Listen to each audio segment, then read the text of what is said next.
tous la bienvenue. Vous qui êtes en ligne, merci d'être là. Et aussi à vous, tous qui êtes ici dans la salle, soyez tous les bienvenus à ce culte d'enseignement que nous avons chaque mardi ici, de 17h à 19h. Quel bonheur, quel privilège de me retrouver encore ici. Chose que je faisais à distance, maintenant je peux le faire ici, sur place. Et je rends grâce à Dieu pour cela. Alors nous allons continuer notre enseignement intitulé « Christ crucifié, l'évangile pour la vie ». Nous en sommes en fait aujourd'hui à la 4e séance. On en a 12. Nous en sommes à la 4e. Je crois qu'il y a une petite erreur qui s'est glissée sur la toile.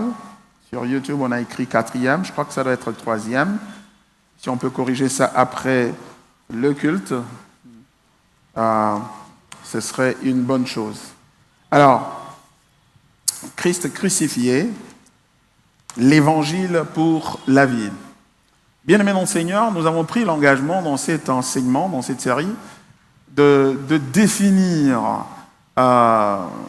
l'évangile d'une façon pratique, d'une façon qui nous permette de voir sa connexion avec la réalité, la vie de tous les jours. Voyez-vous? Alors, et c'est pour cela que ce texte de 1 Corinthiens chapitre 2 devient extrêmement important pour nous. Le texte de 1 Corinthiens chapitre 2, c'est notre texte de base. Chapitre 1 d'abord, verset 17 jusqu'au chapitre 2, verset 12. Je vais lire encore le texte et ensuite on va s'embarquer. Je lisais 1 Corinthiens chapitre 1, verset 17 au chapitre 2, verset 12. Ce n'est pas pour baptiser que Christ m'a envoyé, c'est pour annoncer l'évangile, et cela sans la sagesse du langage. J'espère que les amis qui sont au-dessus sont en train d'enregistrer. Merci. Je redis, ce n'est pas pour baptiser que Christ m'a envoyé, c'est pour annoncer l'évangile, et cela sans la sagesse du langage, afin que la croix de Christ ne soit pas rendue vaine. Car la prédication de la croix est une folie pour ceux qui périssent. Mais pour nous qui sommes sauvés, elle est une puissance de Dieu. Aussi est-il écrit, « Je détruirai la sagesse des sages et j'anéantirai l'intelligence des intelligents. » Où est le sage? Où est le scribe? Je pense qu'il faut prendre le plan serré quand je suis en train de lire, ok?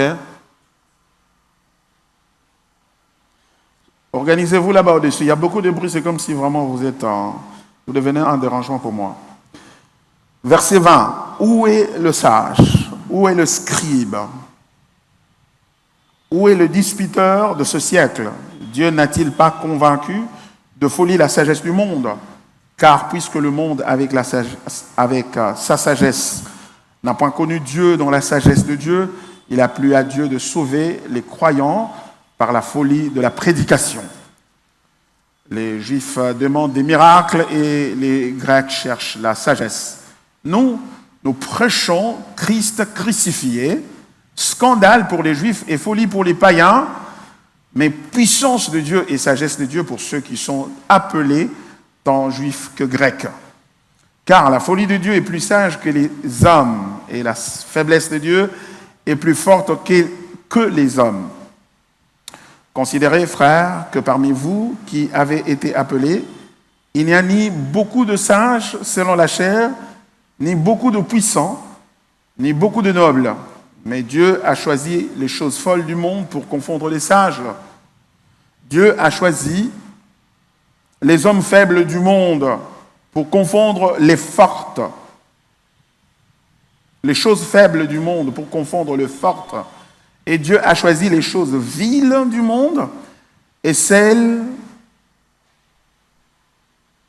qu'on méprise, celles qui ne sont point, pour réduire à néant celles qui sont, afin que nulle chair ne se glorifie devant Dieu. Or, c'est par lui que vous êtes en Jésus-Christ, lequel, de par Dieu, a été fait pour nous sagesse, justice et sanctification et rédemption, afin, comme il est écrit, que celui qui se glorifie dans le Seigneur. Chapitre 2, partie verset 1er. Pour moi, frères, lorsque je suis allé chez vous, ce n'est pas avec une supériorité de langage ou de sagesse que je suis allé vous annoncer le témoignage de Dieu, car je n'ai pas eu la pensée de savoir parmi vous autre chose que Jésus-Christ et Jésus-Christ crucifié. Moi-même, j'étais auprès de vous dans un état de faiblesse, de crainte et de grand tremblement. Et ma parole et ma prédication ne reposaient pas sur les discours persuasifs de la sagesse, mais sur une démonstration d'esprit et de puissance, afin que votre foi fût fondée non sur la sagesse des hommes, mais sur la puissance de Dieu. Cependant, c'est une sagesse que nous prêchons parmi les parfaits, sagesse qui n'est pas de ce siècle, ni des chefs de ce siècle qui vont être anéantis. Nous prêchons la sagesse de Dieu, mystérieuse et cachée, que Dieu, avant les siècles, avait destinée pour notre gloire, sagesse qu'aucun des chefs de ce siècle n'a connue, car s'ils l'eussent connue, ils n'auraient pas crucifié le Seigneur de gloire. Mais comme il est écrit, ce sont des choses que l'œil n'a point vues, que l'oreille n'a point entendues, et qui ne sont point montées au cœur de l'homme, des choses que Dieu a préparées pour ceux qui l'aiment. Dieu nous les a révélées par l'Esprit, car l'Esprit sonde tout, même les profondeurs de Dieu. Lequel des hommes, en effet, connaît les choses de l'homme? Si ce n'est l'Esprit de l'homme qui est en lui, de même, personne ne connaît les choses de Dieu, si ce n'est l'Esprit de Dieu. Or, nous n'avons pas reçu l'Esprit du monde, mais l'Esprit qui vient de Dieu, afin que nous connaissions les choses que Dieu nous a données par sa grâce. C'est la parole du Seigneur. Voilà, c'est ce texte ici qui nous préoccupe depuis le début de cette nouvelle thématique, Christ crucifié, l'Évangile pour la vie. Ici, très clairement, l'apôtre Paul est en train de s'adresser aux chrétiens qui étaient à Corinthe, qui n'étaient pas des juifs, mais qui étaient aussi entourés de juifs, parce que les juifs étaient un peuple dispersé. Et l'apôtre est en train de parler à l'Église de l'Évangile. Donc, c'est-à-dire que l'Évangile n'est pas un message qui est destiné uniquement aux non-croyants pour les amener à Christ. Mais l'Évangile, c'est aussi et surtout pour les croyants. Et c'est pour ça que l'apôtre Paul est en train de s'étaler ici, en parlant, en montrant la nature de l'Évangile, le contour de l'Évangile, mais aussi la substance de cet Évangile. Mais remarquez quelque chose, je pense que vous avez vu ça la fois dernière lorsque nous avons parlé, c'est que l'Évangile vient à eux dans un milieu où il y a plusieurs sortes de philosophies, de manières de voir le monde, de l'interpréter, de voir la réalité, de l'interpréter. Et c'est pour ça que l'apôtre dit, vous savez, moi je ne suis pas venu vers vous comme les autres. Je n'ai pas amené la sagesse humaine. Je n'ai pas articulé un discours. Je n'ai pas amené une prédication qui reposait sur la sagesse des hommes, mais sur la puissance de Dieu. Par là, l'apôtre ne veut pas dire que non, je suis venu en faisant des miracles. Ce n'est pas ce qu'il a voulu dire. Il a voulu dire que je vous ai amené la puissance de Dieu au travers de l'Évangile.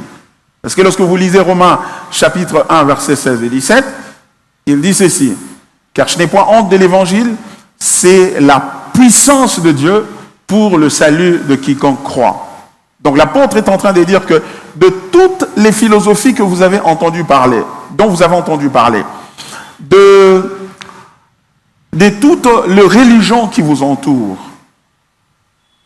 seul l'Évangile contient la puissance de Dieu, la puissance qui est capable de transformer l'être humain et de lui apporter le salut de Dieu, le réconcilier avec Dieu, le transformer de fond en comble Voyez-vous?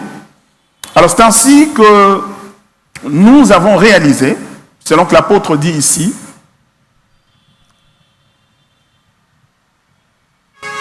les Juifs demandent les miracles et les Grecs cherchent la sagesse.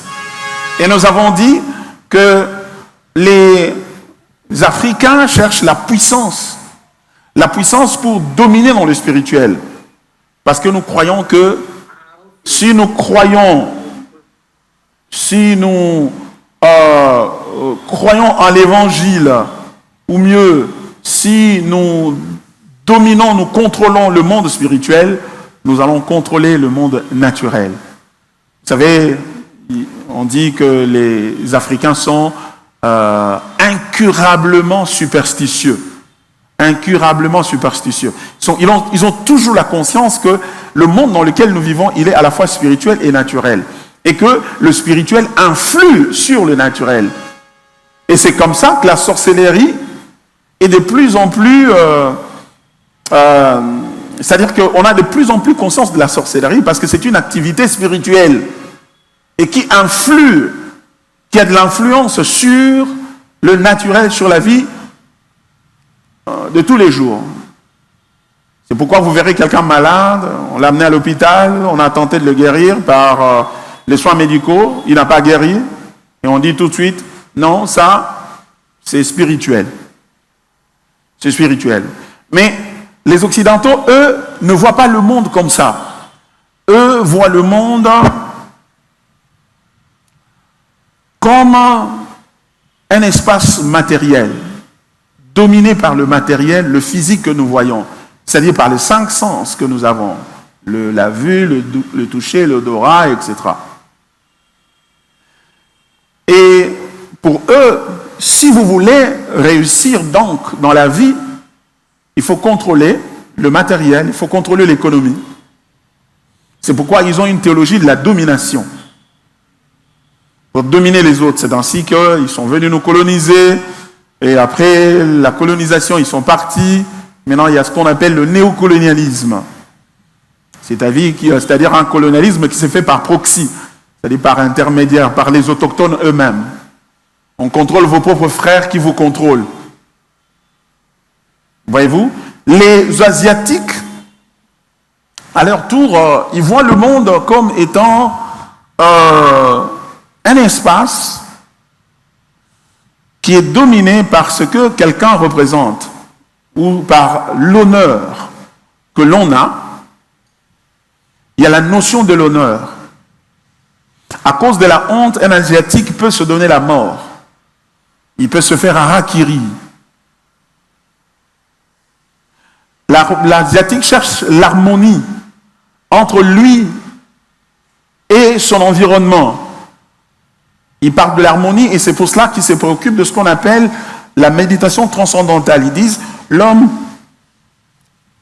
chacun a Dieu en lui. Il suffit que chacun rentre en lui, en soi-même, et trouve et découvre de Dieu qui est en toi. Et comment tu le fais? Tu le fais par la méditation transcendantale. Et ainsi, tu vas aller d'incarnation à incarnation, réincarnation à réincarnation, jusqu'à atteindre le karma, un état de sainteté, de pureté totale, où tu vas maintenant entrer en communion avec Dieu. Et les Asiatiques sont très sociaux aussi. Très sociables, voulais-je dire. Donc, voyez-vous, chaque culture, chaque peuple a sa manière de voir le monde dans lequel il vit et de l'interpréter. Et à partir de cette manière de voir le monde-là, il recherche le bonheur.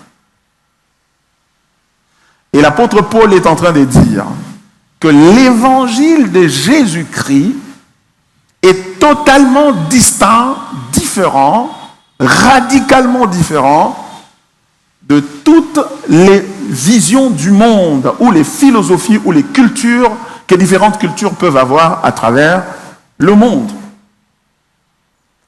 Et il commence à nous expliquer que l'évangile vient justement pour apporter ce que toutes les cultures n'ont pas pu apporter à l'homme. Vous savez, même les Africains, nous pensons que si on contrôle le naturel, on contrôle plutôt le spirituel, on va contrôler le naturel. Et d'ailleurs, on reconnaît même l'existence de Dieu. On reconnaît l'existence de Dieu. On dit qu'il y a un être suprême qui a créé les cieux et la terre. Cependant, entre lui et nous, il y a des ancêtres. Ceux qui sont déjà morts, nos parents, nos frères, ils sont comme nos intercesseurs. Ce sont des gens qui prient en notre faveur devant Dieu et qui nous protègent.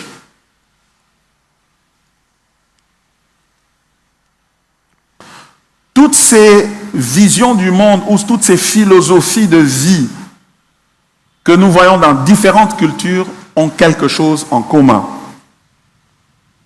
Et ce qu'ils ont en commun,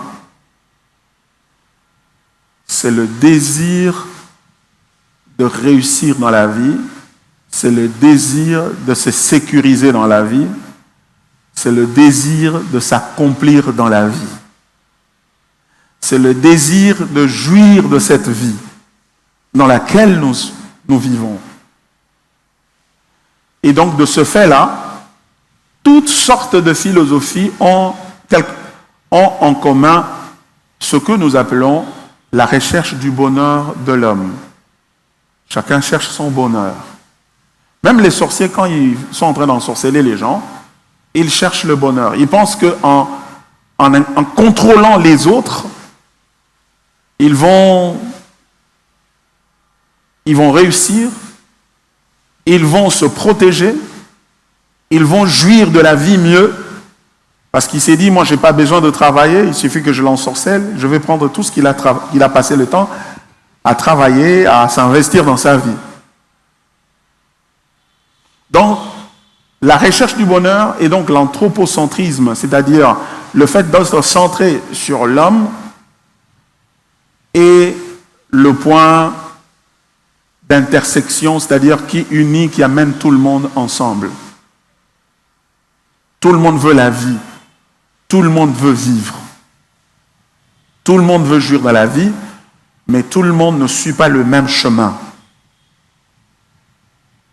Et l'évangile nous est donné par Dieu comme le vrai moyen pour jouir de la vie et donc le vrai moyen pour atteindre le bonheur. C'est ça. Par conséquent, l'apôtre Paul est en train de dire « Je n'ai pas eu la pensée de savoir parmi vous autre chose que Jésus-Christ et Jésus-Christ crucifié. » Il dit ceci à l'Église. Il y a plusieurs philosophies, mais moi, dans ma prédication, je voulus que vous ayez conscience d'une réalité, une seule, c'est l'évangile de Jésus-Christ, par lequel vous allez vivre et jouir de la vie. Pourquoi? Parce que c'est la puissance de Dieu, parce que c'est la sagesse de Dieu, parce que c'est le moyen par lequel Dieu a décidé de nous apporter le bonheur, de nous apporter la vie. Mais alors, la question qui se pose, qu'on a commencé à laquelle on a commencé à répondre la fois dernière, c'est celle de savoir c'est quoi l'évangile. C'est quoi cet évangile-là dont l'apôtre Paul parle? L'assumption ou la supposition a toujours été que nous connaissons l'évangile. C'est recevoir Jésus comme Seigneur et Sauveur. Jésus est mort pour nous. Il est mort à la croix pour nous. Mais lorsqu'on regarde à notre vie, la vie de tous les jours, la manière dont nous étudions, la manière dont nous faisons des choix dans la vie de tous les jours, choix des fiançailles, choix des études, choix des business, choix des facultés, choix d'église, choix des amis, choix du travail. C'est-à-dire dans la vie de tous les jours, nous commençons à nous rendre compte que les choix que nous faisons dans la vie de tous les jours sont opposés ou sont à la limite différents de l'évangile. Et les philosophies ou les compréhensions ou le religion que nous avons ou les vues du monde que nous avons développées depuis avant que nous devenions à la foi chrétienne continuent à dominer notre manière de réfléchir et de vivre. C'est pourquoi l'apôtre Paul, lorsqu'il nous présente l'évangile dans le 11 premiers chapitres de Romains, quand il arrive au chapitre 12, il dit « Ne vous conformez pas au siècle présent, mais laissez-vous transformer par le renouvellement de l'intelligence. » Et ce renouvellement de l'intelligence s'est fait par l'évangile. Ce renouvellement de l'intelligence dans tes relations avec ton épouse, avec ton fiancé, ta fiancée, ta proposée, ton proposé, whatever. Dans tes relations avec tes voisins, avec ton boss, avec tes frères dans la famille. Tu as besoin du renouvellement. Du renouvellement. Ce qui veut dire que l'évangile n'est pas seulement pour amener quelqu'un à Christ, l'évangile, c'est aussi pour amener quelqu'un à grandir en Christ. Donc on grandit dans l'évangile. Alors du coup, ça devient important de définir ce que c'est que l'évangile. C'est quoi l'évangile? Vous vous rappelez, nous avons lu en 1 Corinthiens chapitre 15. Chapitre 15, partie du verset 1er, l'apôtre Paul dit ceci.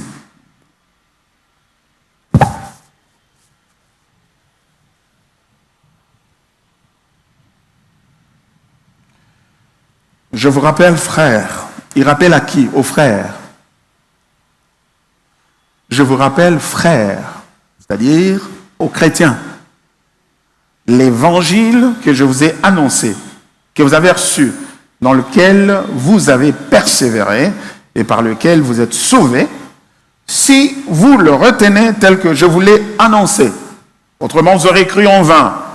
Voyez-vous, il dit que l'évangile que vous avez reçu, dans lequel vous avez persévéré, par lequel vous êtes sauvés, si vous le retenez tel que je vous l'ai annoncé. C'est-à-dire que l'évangile doit être retenu dans les termes que les apôtres nous l'ont annoncé, car rappelez-vous, nous avons dit que l'évangile est apostolique. C'est-à-dire qu'il a été enseigné par les apôtres. Et leur enseignement a été consigné dans les Écritures. Ça a été repris dans les Écritures, dans la Bible. Donc nous devons retenir ça. Donc ce que je veux dire, c'est quoi? Ce que je veux dire, c'est que dans chaque étape de ta vie, je ne sais pas quelle étape tu es dans la vie maintenant.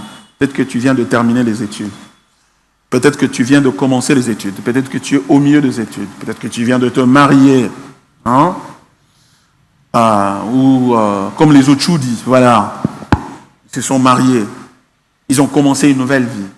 Peut-être que tu es dans les affaires. Peut-être que tu es à un point où tu es en train de te poser la question, que dois-je faire? J'ai tenté beaucoup de choses. Que dois-je faire maintenant? Dans chaque étape de sa vie, on a besoin de l'évangile. Mes amis, on a besoin de l'évangile. Il n'y a rien d'autre qui peut t'aider à vivre ta vie, à marcher comme l'évangile. C'est pourquoi l'apôtre Paul dit, si vous le retenez tel que je vous l'ai enseigné, autrement vous aurez cru en vain. Parce qu'il est possible de croire en vain. Croire dans quelque chose qui n'est pas vrai. Quelque chose qui est fausse. Quelque chose qui est fausse. Ce qui veut dire que ce n'est pas la puissance de la foi qui transforme l'homme. C'est la puissance de ce en quoi tu crois. La puissance de l'évangile. Ce que l'apôtre dit, je n'ai point honte de l'évangile, c'est la puissance de Dieu pour le salut de quiconque croit. Là où tu es et là où tu te prépares à aller, tu as besoin de l'évangile. Pas d'autre chose. Et quel est cet évangile? L'apôtre le définit. Il dit, je vous ai enseigné avant tout, verset 3, comme je l'avais aussi reçu, que Christ est mort pour nos péchés, selon les Écritures, et qu'il a été enseveli et qu'il est ressuscité le 3e jour, selon les Écritures. Voyez-vous? Et qu'il est apparu à Céphas, c'est-à-dire à Pierre, puis aux 12. Ensuite, il est apparu à plus de 500 frères à la fois, dont la plupart sont encore vivants et dont quelques-uns sont morts. Ensuite, il est apparu à Jacques, puis à tous les apôtres. Après eux tous, il m'est aussi apparu, à moi comme à l'avorton, car je suis le moindre des apôtres. Je ne suis pas digne d'être appelé apôtre, parce que j'ai persécuté l'Église de Dieu. Voyez-vous? C'est ça la substance de l'Évangile. Donc, nous avons donné 8 caractéristiques de l'Évangile. Vous vous rappelez? Nous avons expliqué que l'Évangile, si je peux les parcourir rapidement en les citant, ses caractéristiques.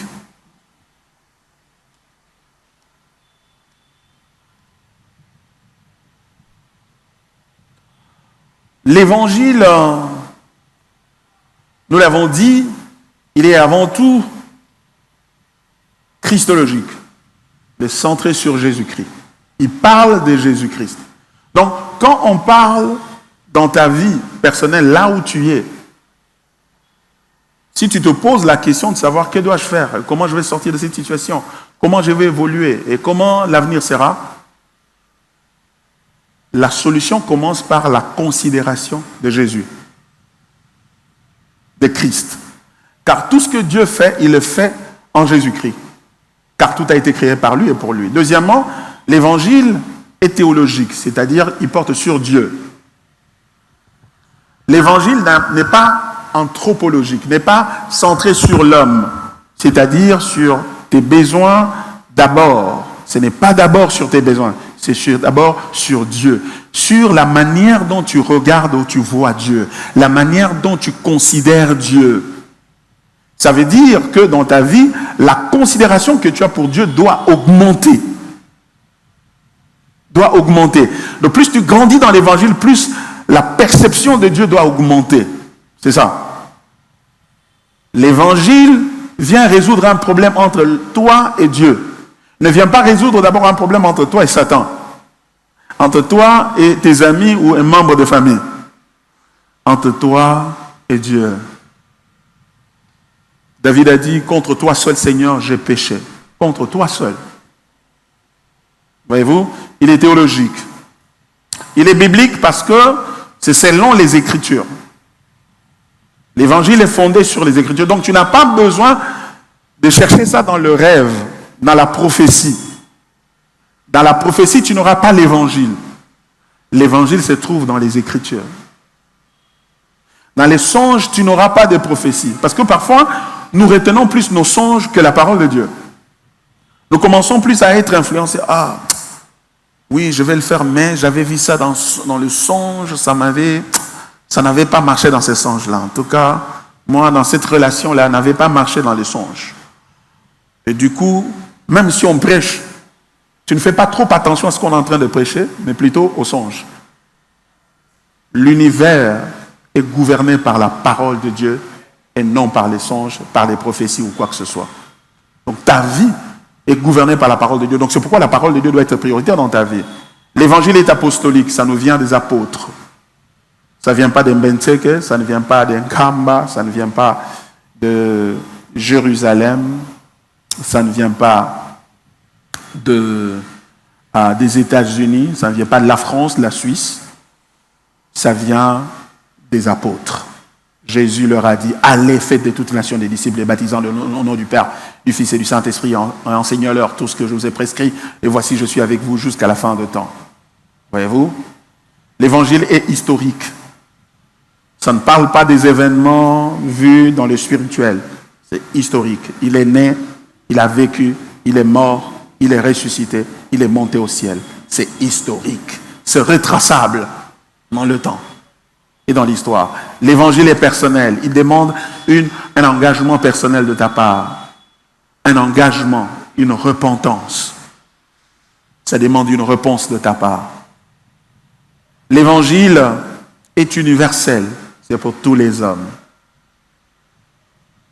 Les Américains ne sont pas plus chrétiens que nous. Les Chinois ne sont pas plus chrétiens que nous. Nous sommes tous pécheurs et tous sauvés par le même moyen, Christ. Et enfin, l'évangile est scatologique. Il est scatologique, pourquoi? Parce qu'il est orienté vers le futur. Nous vivons dans ce qu'on appelle le déjà et le pas encore.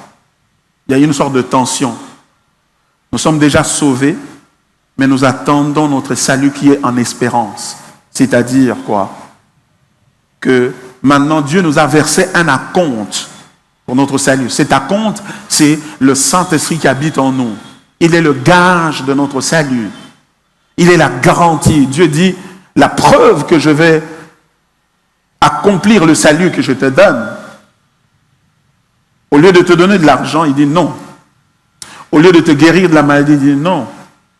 Il plonge la main en lui, il retire de l'esprit qui le fait vivre et il te le donne.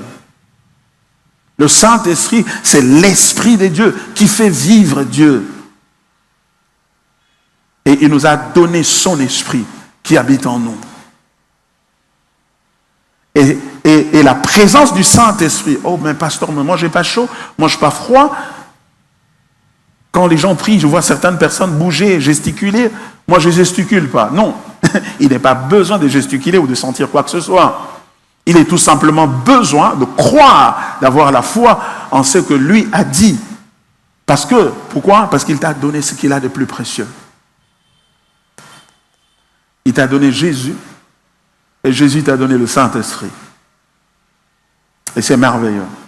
Alors aujourd'hui, sur base de ça, je voudrais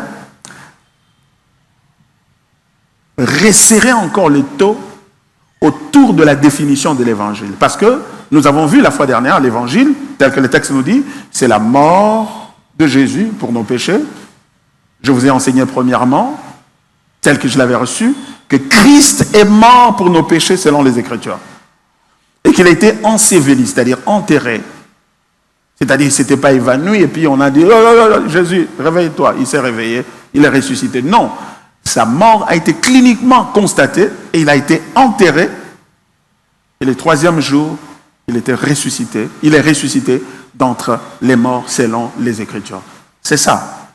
C'est pourquoi nous disons que l'évangile est christologique. C'est sur la personne de Jésus-Christ. Donc, alors, fort de cela, comment pouvons-nous alors resserrer les taux? Comment pouvons-nous encore raffiner notre définition de ce que c'est que l'évangile? C'est quoi l'évangile? L'évangile est différente des choses de Dieu. C'est-à-dire que Dieu peut donner de l'argent, il peut donner la nourriture, il peut donner la protection, il peut donner la bénédiction, il peut donner les enfants, il peut exaucer les prières sans engager l'évangile. Sans qu'il n'ait fait intervenir, qu'il ne fasse intervenir l'évangile. Pourquoi? Parce que l'évangile, c'est autre chose. C'est quelque chose de particulier, d'à part, qui concerne Dieu, qui concerne la vie de Dieu. Lorsque Adam et Ève avaient été créés dans le jardin d'Éden, eh bien, Dieu ne leur avait pas donné l'évangile. Il leur a donné la loi, ils ont brisé la loi, Dieu est venu les juger. Et c'est en les jugeant qu'il va annoncer l'évangile. Ça veut dire quoi? Ça veut dire que pendant qu'ils étaient encore en communion avec Dieu, Dieu leur avait demandé des choses à faire. C'est-à-dire multiplier, remplissez la terre et dominer sur toutes choses. Vous vous rappelez, avant cela, Dieu avait donné l'instruction à Adam de nommer tous les animaux. Donc Dieu peut parler à quelqu'un, Dieu peut dire des choses à quelqu'un sans qu'il ne s'agisse de l'évangile. C'est de cela que nous sommes en train de dire. Et Dieu leur donne les instructions, et non seulement les instructions, mais Dieu aussi leur pourvoit à leurs besoins. Il pourvoit à leurs besoins, il leur donne la sécurité, il leur donne la nourriture, il leur donne un jardin paradisiaque, c'est-à-dire qui était une forme de paradis, un lieu de bonheur, un lieu de confort total. Mais ce n'était pas l'évangile. Qu'est-ce que cela veut dire? Ça veut dire que dans la vie, quelqu'un peut recevoir des choses de Dieu. Tu peux avoir des témoignages, comment tu es allé demander l'inscription à l'université de Kinshasa, ou l'université protestante, ou l'université de Liège, ou je ne sais pas moi, des États-Unis. Eh bien, ça marchait. Et Dieu l'a fait. Mais ce n'est pas l'évangile. Ça n'a rien à voir avec l'évangile. Donc Dieu peut donner de bonnes choses aux gens, il peut bénir les gens sans leur accorder l'évangile. Et comment je le sais? La Bible le dit. Il fait briller son soleil sur le bon et sur les méchants. Il fait pleuvoir sur le bon et sur le méchant. Ce matin, certains Koulouna qui sont en train de tuer les gens, les badauds, les brigands dans la rue, en train de voler, ils ont été bénis par Dieu. Parce que sans le souffle de vie que Dieu leur a donné aujourd'hui, ils ne seraient pas en mesure de voler. Voyez-vous? Donc, et les méchants... Donc, ça veut dire que dans la vie, si ta préoccupation, c'est d'avoir les choses, ou d'avoir des bénédictions, tu peux les avoir sans l'évangile. C'est ce que nous sommes en train de dire. Et tu peux les avoir même de Dieu. Mais sans l'évangile. C'est ça. Alors du coup, ça devient important de se poser la question, mais finalement, alors, quelle est la différence entre j'ai pris, Seigneur, je traverse des moments difficiles, Seigneur, regarde toi-même, regarde ce qui m'arrive, etc. Et le Seigneur intervient. Quelle est la différence entre cela et l'évangile? La différence est que l'évangile est différent de tout cela. Et quelle est la différence? La différence vient par sa définition. Et le texte ici nous a déjà défini l'évangile comme étant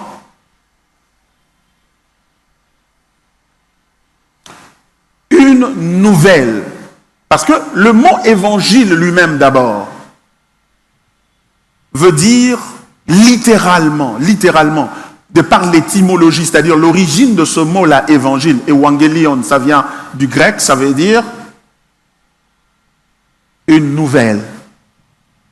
Une nouvelle. C'est ce que ça veut dire. Sangomoko boé. Donc, l'évangile est une nouvelle qui nous est annoncée. C'est une nouvelle, donc c'est une annonce. Un peu comme on voit le cordon chaque dimanche ici, il se tient debout, il nous donne des annonces. Il dit des choses que l'Église est en train de faire ou que l'Église va faire. L'évangile est d'abord une nouvelle. C'est pourquoi la première fois que l'évangile a été annoncé, c'est dans les jardins d'Éden. Et ça a été annoncé dans le contexte d'un jugement que Dieu avait prononcé contre nos premiers parents, Adam et Ève. Et il va dire, la femme, tu vas peiner pour concevoir des enfants. Et l'homme, tu vas suer. Oh, son même choix. Voilà. Tu vas suer pour manger. Tu vas travailler dur, etc. Et il va les chasser du jardin. C'est dans le contexte du jugement auquel ou contre lequel ou pour lequel Adam et Ève ne pouvaient rien faire sinon le subir, que Dieu va faire une proclamation ou une annonce. Annonce selon laquelle, s'adressant au serpent, il va dire, là, je mettrai l'inimité entre toi et la femme, entre ta postérité et sa postérité.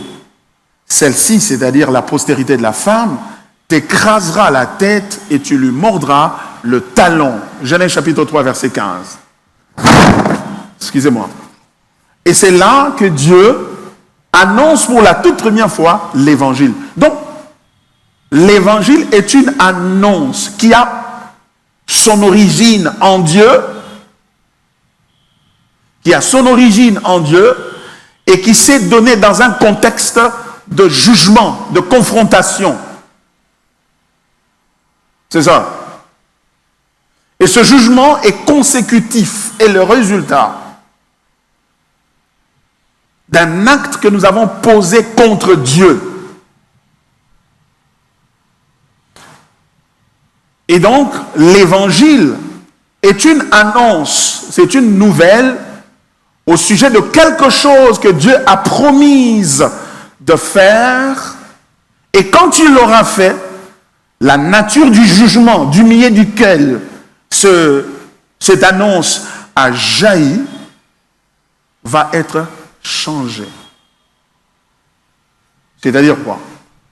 C'est-à-dire que l'évangile est une annonce au sujet de ce que Dieu va faire et finalement qu'il a fait en la personne de Jésus, de telle sorte que le jugement qu'il avait prononcé contre nous est influencé, est impacté par cette décision-là, ou cette annonce-là, ou de ce qui est arrivé. Voilà. C'est ça l'évangile. Donc si nous disons que l'évangile nous apporte le salut, nous disons donc que nous sommes sauvés par une nouvelle. Qu'est-ce que cela implique? Écoutez-moi. Ça veut dire ceci. Ça veut dire que si nous pouvons être sauvés, donc sauvés du jugement de Dieu, pas d'abord de Satan, mais de Dieu, qui se trouve être le danger le plus pressant, le plus écrasant sur nous, si nous pouvons être sauvés, nous sommes sauvés par quelque chose que Dieu a fait du début à la fin. Il a fait, il a terminé, et ce que lui, Dieu, a fait, il a tourné en nouvelle. De sorte que personne d'autre ne peut intervenir dans ce que Dieu a fait. Parce que la nouvelle porte sur ce que Dieu a fait de bout en bout. Nous sommes sauvés par une nouvelle. N'est-ce pas que c'est beau ça? Par une nouvelle, quelque chose que Dieu a fait, qu'il a commencé lui-même et qu'il a terminé. Il a fait dans la mort de Jésus et dans sa résurrection, et nous sommes sauvés. Nous sommes sauvés par une nouvelle. Par conséquent, l'évangile étant une nouvelle, elle sera toujours une sorte d'intrusion dans notre environnement ou dans ce que nous sommes ou dans ce que nous faisons. Elle sera, je voulais dire, l'évangile sera toujours quelque chose d'extérieur à nous. Par conséquent, quand tu es coincé, tu es devant des difficultés, sache que la solution ne viendra pas de là où tu habites, de choses que tu fais, ou de ce que les autres qui sont autour de toi font. Mais ça viendra de l'extérieur. Ça viendra de l'Éternel. C'est pourquoi le psalmiste a dit, je lève les yeux vers les montagnes. D'où me viendra les secours? Les secours me viennent de l'Éternel qui a fait les cieux et la terre. Donc ça veut dire que ce à quoi tu es confronté, la solution ne viendra pas des songes, ni de ce que toi tu fais. C'est-à-dire, qu'est-ce que toi tu fais? Toi tu pries, tu lis la Bible, tu te sanctifies, tu cherches l'argent, tu veux te marier, etc. Tout ce que toi tu fais ne portera aucune bonne nouvelle pour toi, sinon de dépendre de Dieu qui est extérieur à toi et qui, lui, va apporter la nouvelle vers toi. C'est ça l'évangile. L'évangile est une nouvelle au sujet de quelque chose qui est arrivé à Jésus. Qu'est-ce qui lui est arrivé? Il lui est arrivé qu'il est saint incarné, il est né, il a porté la chair humaine. Il lui est arrivé qu'il a vécu dans ce monde. Il lui est arrivé qu'il est mort pour nos péchés. Il lui est arrivé qu'il a été enseveli. Il lui est arrivé que le troisième jour, il était ressuscité. Il lui est arrivé qu'il a connu une ascension et il est allé s'asseoir à la droite du Père. Ce qui lui est arrivé là, c'est l'évangile. Donc, l'évangile ne porte que sur Christ, donc pas une autre personne. Voyez-vous? Donc, en disant cela, nous sommes en train d'insister et de montrer que, bien aimé mon Seigneur, l'évangile est une nouvelle, une bonne nouvelle. Pourquoi on dit elle est bonne nouvelle? L'évangile est une bonne nouvelle par rapport à la mauvaise nouvelle. Quelle est la mauvaise nouvelle?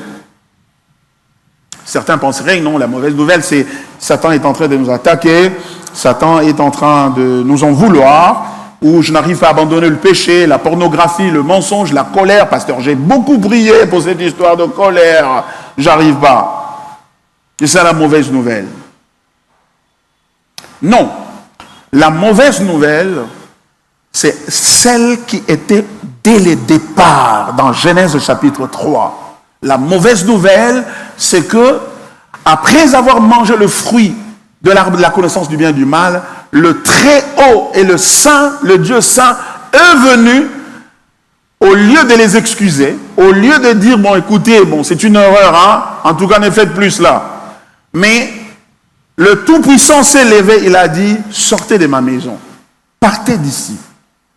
Et d'ailleurs, toi tu vas souffrir. D'ailleurs, le sol te sera d'épines, de ronces, etc. Tu vas souffrir pour concevoir un enfant, pour enfanter. Tu vas souffrir pour travailler, manger, etc. C'est ça la mauvaise nouvelle. Dieu est la mauvaise nouvelle pour l'homme pécheur. Ce n'est pas Satan.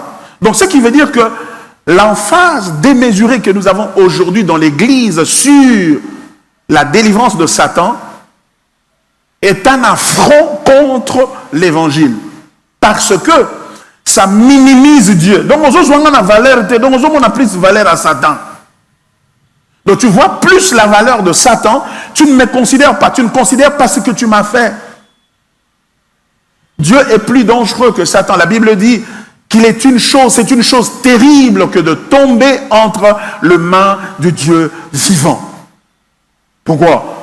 Mais parce que si tu tombes entre les mains du Dieu vivant, qui est-ce que tu vas appeler au secours?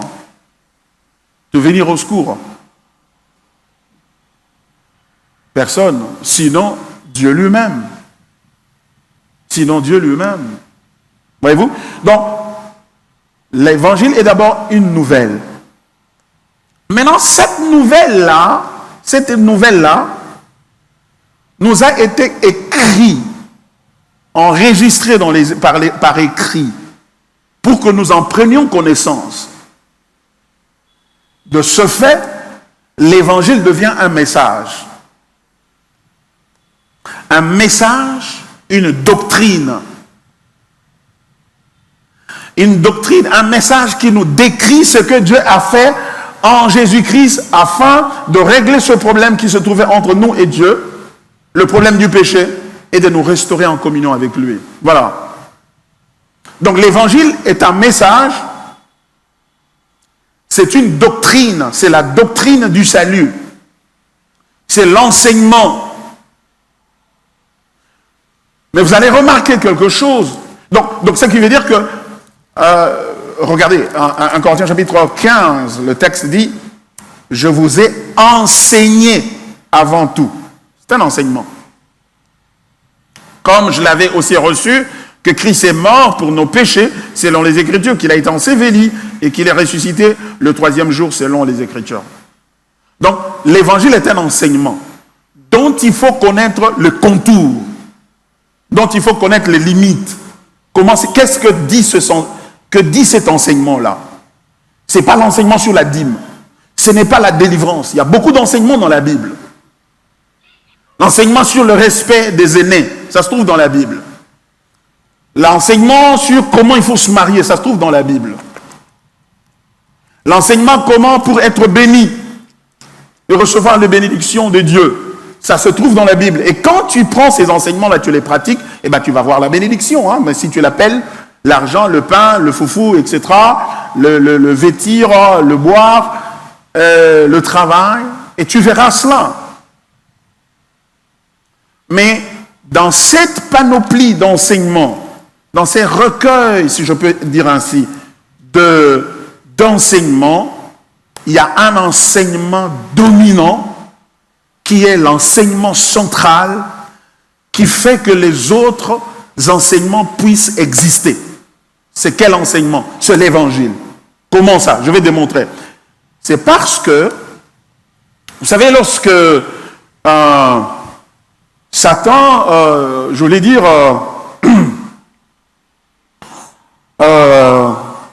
Adam et Ève avaient commis le péché. Lorsqu'ils ont commis le péché, Dieu, qu'est-ce qu'il avait dit? Il avait dit, le jour où vous mangerez de ce fruit-là, vous mourrez. Si Adam et Ève mangeaient et mouraient, qu'est-ce qui allait se passer? Y aurait-il encore des hommes sur la terre? Non.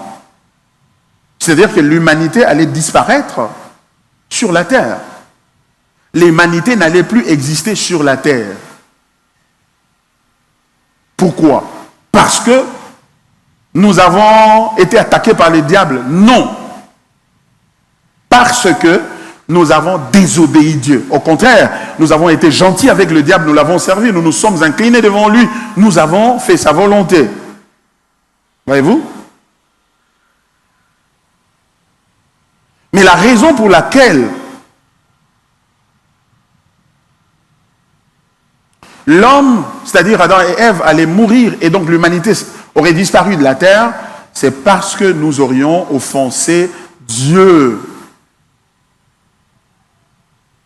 On a offensé Dieu. Par conséquent, écoutez. Maintenant, Dieu vient. Normalement, ce qui devait se passer ce soir-là, c'est que Dieu devait venir et dire, mais qu'est-ce que je vous avais dit? Je vous ai dit, ne pas manger ça, vous avez mangé. C'est fini, vous devez mourir. Et Dieu devait faire l'enterrement d'Adam et Ève, et puis ça s'arrête là. Peut-être qu'il peut avoir l'idée de créer d'autres personnes. Mais Adam et Ève, c'était fini.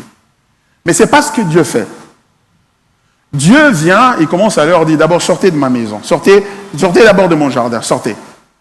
Et ben, bimi, et il leur commence à distribuer des jugements. Des jugements qui n'ont pas la même teneur ou la même valeur que le jugement qui devrait normalement recevoir, celui de la mort, de l'annihilation. Ils n'allaient pas seulement mourir, ils allaient être annihilés. L'annihilation. Voyez-vous? Mais ce n'est pas ce que Dieu leur donne. Dieu dit non. Vous allez souffrir, vous allez avoir ceci, vous allez avoir des problèmes, etc.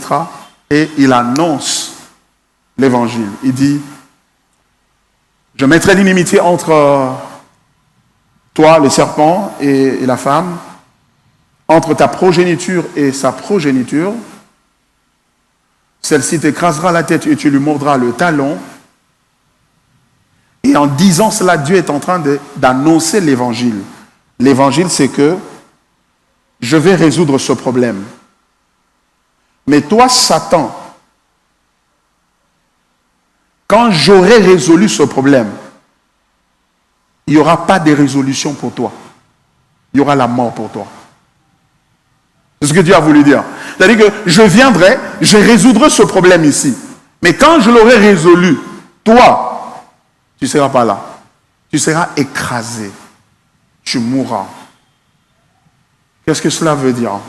Cela me conduit à penser que, en fait, c'est parce que Dieu avait l'évangile qu'il a pris la décision de détruire l'homme, d'annihiler l'homme. Il l'a reporté à plus tard. Vous comprenez? Il a reporté cette décision-là. C'est ce qu'on appelle le jugement dernier. Pourquoi il a reporté cette décision-là? Mais parce que avant qu'il ne crée Adam et Ève, il avait déjà choisi des hommes et des femmes qu'il avait pointés, qui étaient de la progéniture d'Adam et Ève, mais qu'il avait pris et qu'il avait placé en Jésus-Christ, afin que Jésus vienne et soit la solution et la bonne nouvelle pour ce groupe de gens-là. Waouh! C'est à cause de ça. Donc ça veut dire que à cause de l'évangile, Dieu a reporté la décision de détruire Satan et de détruire l'humanité. Parce qu'il doit d'abord extraire, sortir de cette humanité pécheresse, un groupe de gens qu'il va sauver par l'effet de l'évangile. Ça veut dire quoi? Ça veut dire ceci, qu'en réalité, le monde devait s'arrêter au chapitre 3 de Genèse. Vous ne mangerez pas de lâche, vous ne mangerez pas de ce fruit, le jour où vous en mangerez, vous mourrez, et Dieu vient, il arrête, c'est fini. Qu'est-ce que j'avais dit? Je tiens ma parole, je suis fidèle, vous mourrez, plus personne ne reste ici. Mais la raison pour laquelle l'histoire de l'humanité a continué au-delà de Genèse chapitre 3, c'est parce que Dieu avait l'évangile qui était différent de ce qu'il faisait. Il avait commencé à faire avec Adam et Ève. Voyez-vous? Ce qui veut dire, écoutez, maintenant, puisque Dieu a dit, au lieu de le détruire, de détruire tout, parce que normalement Dieu devait détruire l'humain et détruire aussi Satan, et tout s'arrête, le mal s'arrête là. Mais puisqu'il n'a pas arrêté, le mal va continuer. Et lui aussi, parce que maintenant il a un intérêt à ce que le monde continue pour que ce que lui voudrait faire ait lieu, il doit continuer sa fonction de divinité qui consiste non seulement à créer, mais à soutenir ce qu'il a créé. Ça veut dire quoi? C'est-à-dire que les gens doivent continuer à avoir de l'eau, parce que s'ils n'ont pas de l'eau, ils meurent. En d'autres termes, le manque d'eau va faire en sorte que l'évangile ne puisse pas s'accomplir. S'ils n'ont pas de transport, le manque de transport les tue. S'ils n'ont pas de nourriture, le manque de nourriture les tue. Ça veut dire Jésus ne viendra pas. Donc pour que Jésus vienne, il faut que Dieu maintienne le monde et continue à gérer le monde. À doser quand le diable veut dépasser une certaine limite. Non, pas, sois ici. Sois ici. Oui. Donc, et s'assurer que la vie continue. Ce qui veut dire, si quelqu'un demande de la nourriture à Dieu, Seigneur, j'ai faim, qu'est-ce qu'il va faire? Il va le lui donner. Pourquoi? Il ne lui donne pas parce qu'il approuve sa vie, il le donne parce que ça permet à Dieu d'amener l'évangile et de réaliser l'évangile, d'accomplir l'évangile. Vous voyez pourquoi beaucoup de gens sont dans les églises et ils prient et ils ont des témoignages. Mais il faut que vous ayez des témoignages parce que sinon, il n'y aura pas d'évangile. L'évangile, le plan que Dieu a accompli, a préparé, c'est que d'abord, le Sauveur doit venir. Et quand il vient, ceux-là que lui, Dieu, avait déjà choisis avant la fondation du monde, il doit les amener à croire au Sauveur.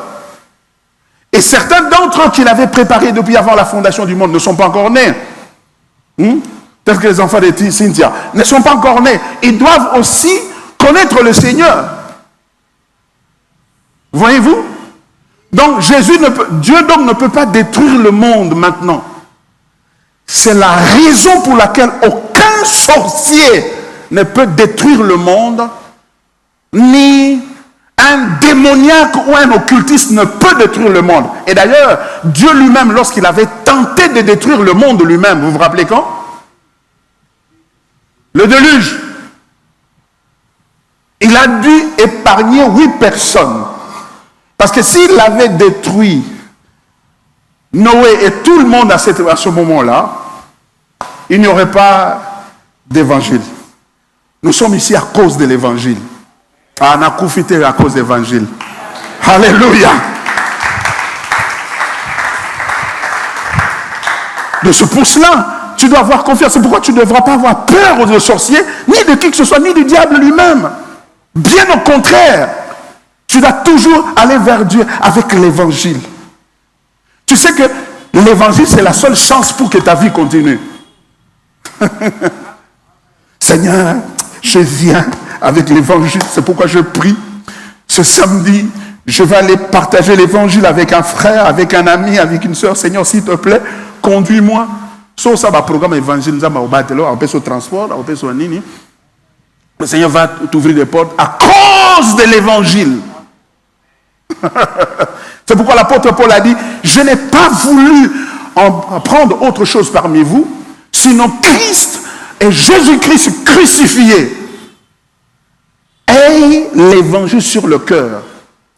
Aux 1 Corinthiens chapitre 15. Cherche l'évangile.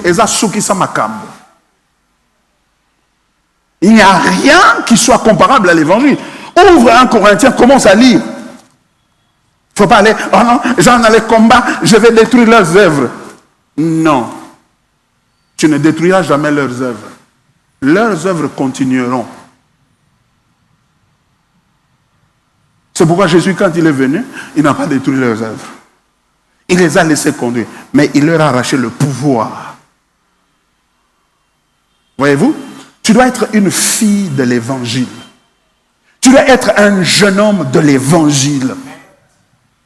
Pas un jeune homme du combat ou de la bénédiction, de la destinée. Parce que destinée, il y a des gens... Parce que si tu définis la destinée comme étant... Ah, on te prend au travail... Hein, comme Grace Coutinho, hein, qui n'a pas étudié, mais qui est ministre de machin.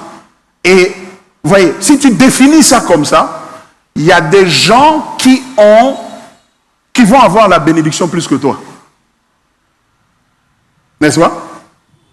Parce qu'il y a parmi vous certains de nous ici, si on le met ministre, si on prend le cordon, on le met ministre de la jeunesse, ça ira mieux. C'est un homme qualifié. Un homme qualifié. Un leader. Voyez-vous? Donc, ne fais pas la compétition des bénédictions ou des combats ou des victoires. Accroche-toi à l'évangile. Mes frères, c'est pour cela que je suis revenu ici. À cause de l'évangile. Bon, mon agena koufa mikolote. J'ai fait un accident mortel. Quand je regarde ça, quand ça me revient dans l'esprit, je dis, mon Dieu. En plein accident, je criais, Jésus, sauve-moi de la mort. Boum. Pour quelle raison Jésus devrait-il te soutenir, te bénir? C'est pourquoi la Bible dit, si c'est pour des choses de ce monde seulement que nous avons cru en l'évangile, de tous les hommes, nous sommes le plus à plaindre. Comment nous sommes arrivés à côté de ces choses? Nous les avons lues et nous les avons loupées sous nos regards. Nous l'avons loupé. Nous avons loupé l'évangile. Pourquoi Jésus a dit, ils ont des yeux mais ils ne voient pas. Ils ont des oreilles mais ils n'entendent pas. C'est pourquoi ils l'ont tué. Ne se rendant pas compte qu'en le faisant, eh bien, ils ont tué le Seigneur de gloire lui-même.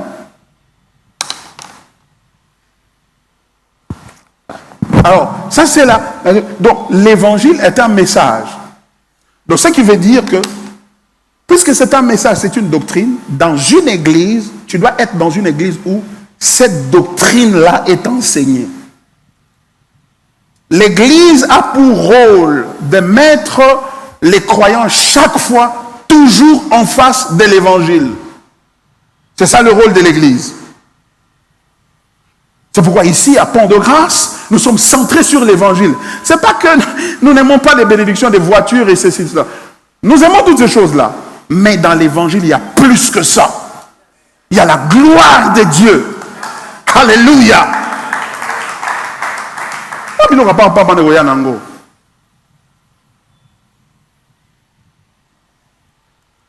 C'est un peu comme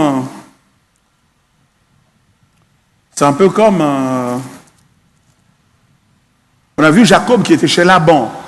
Jacob chez Laban. Il a traversé des moments extrêmement difficiles. Vous savez, Laban était aussi un numéro, hein? Avec des maîtres. Et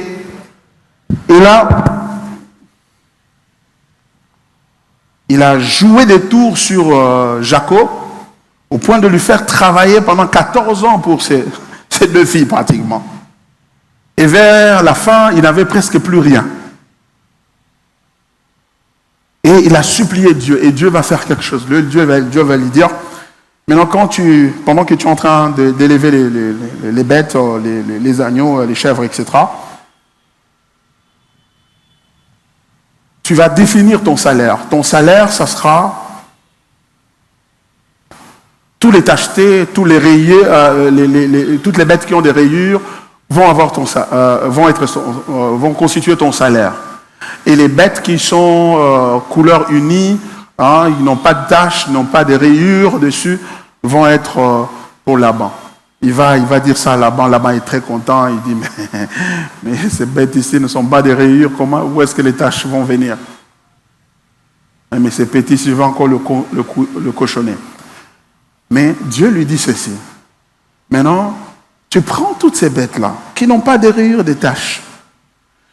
Tu vas prendre les arbres, les branches d'arbres, tu vas les placer devant elles, ces bêtes, et tu vas prendre les feuilles des arbres, et tu vas mettre sur ces branches-là, et tu vas les tacheter.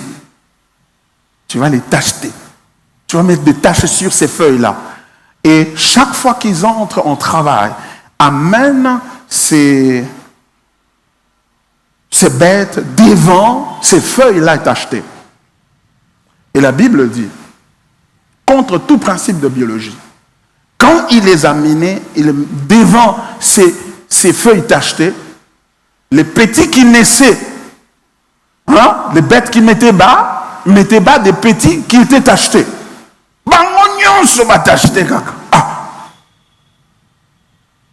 Ça a énervé Laban. Il a dit, bon, non, on change. Maintenant, les tachetés vont être à moi. Les rayures vont être à moi. Les couleurs unies, ça va être à toi. Ok, d'accord. Et Dieu lui dit, amène-les encore là-bas. Et cette fois-ci, il n'a pas tacheté. Et quand il les amène là-bas, ils sont en train de regarder. Le fait qu'ils sont là, confrontés à cela, ces images-là s'imprimaient. C'est un peu comme le scanner que Dieu était en train de scanner en eux. Et du coup, ils ont changé près de 20 fois les salaires comme ça. Oh non, t'as acheté. Et Laban est sorti de là riche et béni extraordinairement. Parce que c'est ce que Dieu était en train de faire dans ces brebis. C'est ce que Dieu est en train de faire. C'est la même chose que nous devons avoir dans l'Église. Dans l'Église, nous devons toujours vous amener. Et c'est ce que l'apôtre Paul est en train de dire ici. Je n'ai pas voulu savoir autre chose parmi vous, sinon Christ, sinon Jésus-Christ et Jésus-Christ crucifié. Chaque fois que vous venez et on vous place en face de l'évangile, cet évangile, mon frère, ça va scanner ton être. Tu seras une fille crucifiée. Alléluia. Je vous dis, ce jour-ci, Dieu m'a donné une révélation, une illumination. Une illumination de l'évangile. Je vais partager avec vous. Ça m'a bouleversé et ça m'a fait du bien glorieusement. Je vais partager avec vous. Je vais juste vous mettre la puce à l'oreille, comme qui dirait, mais je vais revenir pour développer ça et aller en profondeur pour vous montrer ce que l'évangile peut faire. L'évangile ne crée pas seulement des opportunités pour nous. L'évangile crée en nous la capacité de tenir devant les menaces. Dans la vie, il y a les opportunités, il y a des menaces. Il y a des bonnes choses qui arrivent et il y a des temps difficiles qui arrivent. L'évangile, chaque fois qu'on nous place devant l'évangile, l'évangile a l'avantage de créer en nous la résistance dans les temps difficiles. Et tu as besoin de la résistance. Tu vois, quand tu es tellement fatigué, épuisé, tu ne sais plus quoi faire. Tu n'as pas besoin d'argent. Tu n'as pas besoin de la solution à ce problème. Tu as besoin de l'endurance.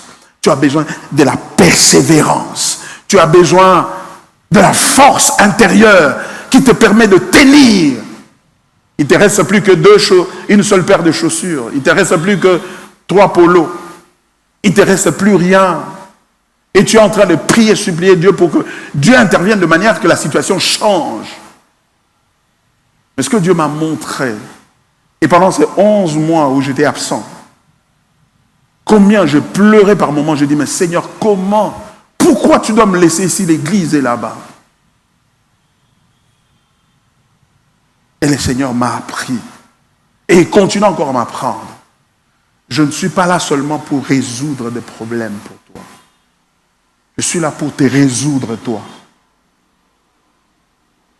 T'aider à tenir. Et ne peuvent tenir que ceux qui ont l'évangile. Dans ce foyer-là qui est difficile, vous discutez aujourd'hui avec madame ou avec monsieur, demain après une semaine, vous discutez encore, tu as l'impression de quitter, de sortir de là. D'ailleurs, on ne te sert plus. Hein? On ne te sert plus à manger au salon et là-bas. On ne te sert plus rien. Comment tenir l'évangile? C'est pourquoi nous disons Christ crucifié, l'évangile pour la vie.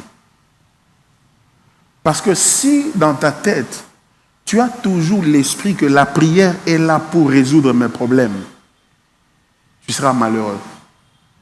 Tu vas un jour te décourager de la prière. Parce que tu vas la faire tellement que finalement tu ne vois rien. Tu dis à quoi bon alors de continuer? À quoi ça sert? Qu'est-ce que ça m'a payé? Un peu comme la Bible dit, qu'avons-nous gagné à servir Dieu? Qu'avons-nous gagné à nous sacrifier? Qu'avons-nous gagné? Et là, tu as besoin de l'évangile. Je reviendrai là-dessus. Je reviendrai et je vais nous aider à nous plonger davantage. Parce que le temps où nous sommes ici, la preuve de l'évangile ne se trouve pas dans les bénédictions ou dans les exaucements des prières. La preuve de l'évangile se trouve dans notre capacité à persévérer contre vents et marées. La preuve que nous sommes enfants de Dieu.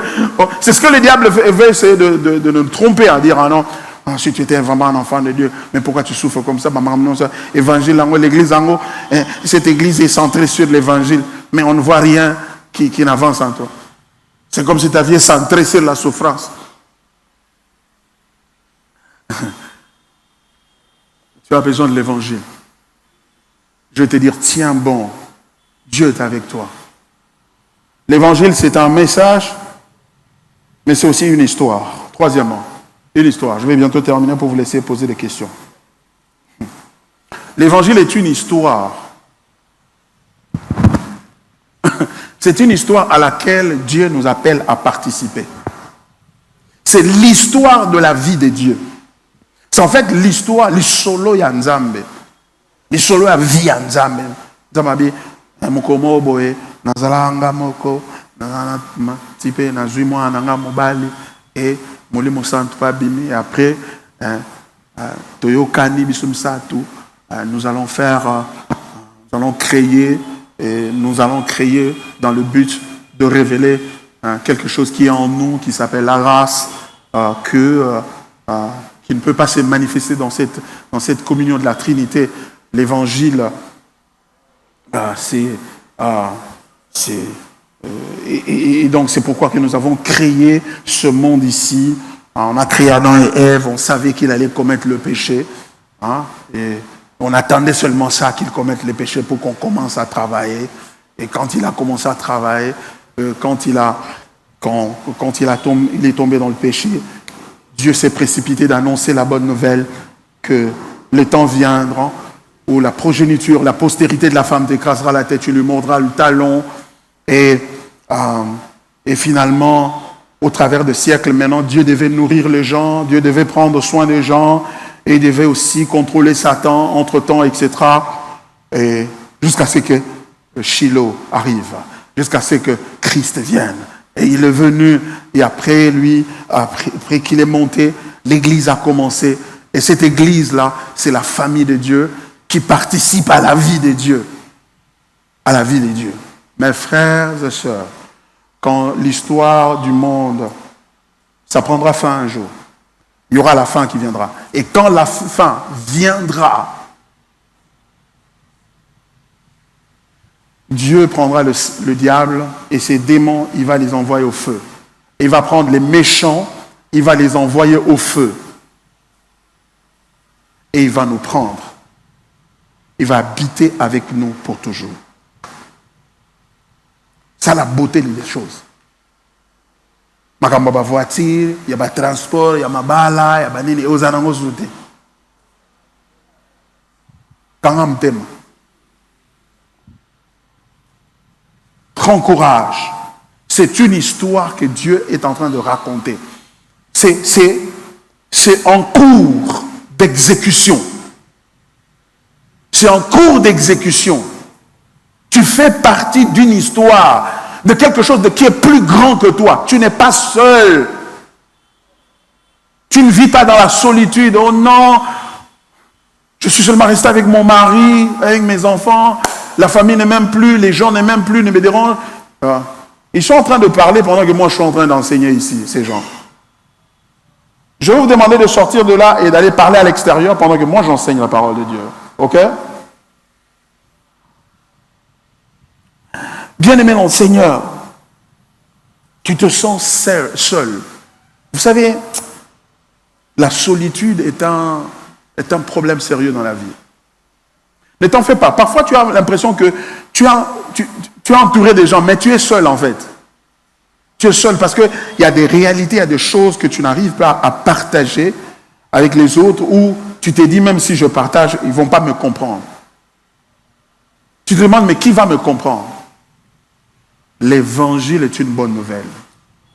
Parce que c'est une histoire de Dieu lui-même qui a décidé de venir habiter avec nous et briser notre solitude. Tu n'es pas seul. Le Seigneur est avec toi. Tu n'es pas abandonné. Tu n'es pas un détail dans l'histoire comme un diable dans un bénitier qui est en train de se battre pour survivre. Non. Tu es le bien-aimé de Dieu. Pour toi, les anges sont au travail. Les anges sont au travail. Mais pasteur, mais je ne vois rien. La situation est toujours la même. Non, elle n'est pas la même. Car nous ne marchons pas selon la vue, nous marchons selon la foi. C'est parce que nous voyons. Ce qui nous arrive ou ce qui nous concerne est plus grand que ce que nous voyons.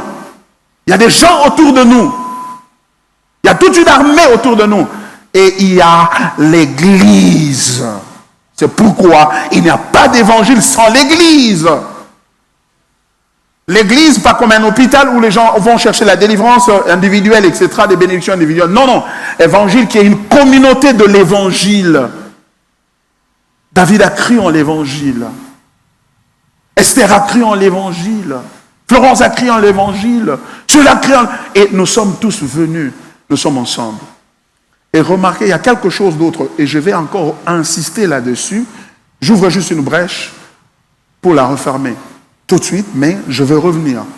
C'est que quand tu comprends l'Évangile et que tu comprends que l'Évangile a fait de toi membre d'une communauté qui est d'abord invisible, c'est-à-dire l'Église, mais qui est aussi visible dans son expression locale, parce que nous nous retrouvons ici le mardi, le jeudi et les dimanches, etc.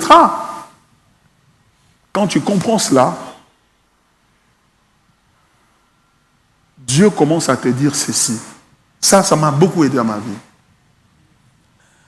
Ce que je t'ai privé, je ne t'ai pas privé, je ne te l'ai pas privé parce que je ne t'aime pas. Mais la preuve que je t'aime, ce que je t'ai privé, je l'ai donné à quelqu'un d'autre.